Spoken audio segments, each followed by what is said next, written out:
Ngayon, may isang kwento si Jesus na hindi lang basta kwento, ito ay babala. Sa Lucas 16:23 sinabi, sa Hades, sa gitna ng pagdurusa, itiningala niya ang kanyang mga mata. Isipin mo ito, may isang mayamang lalaki na namuhay sa kasaganaan. Walang iniintindi kundi sarili niyang kasiyahan.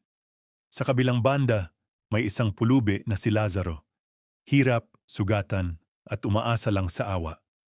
Dumating ang araw, pareho silang namatay. Si Lazaro dinala sa piling ng Diyos.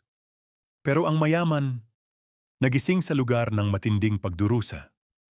Sumisigaw siya, humihingi ng kahit patak ng tubig, pero huli na ang lahat. Doon niya na-realize, totoo ang impyerno. At totoo ang kahihinatnan ng mga pinili natin habang nabubuhay pa. Hindi ito pananakot. Ito ay paalala.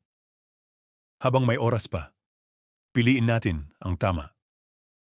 Lumapit tayo sa Diyos at mamuhay ayon sa kanyang kalooban. Inspirational quote. Ang desisyon mo ngayon ang magtatakda ng walang hanggan mong patutunguhan.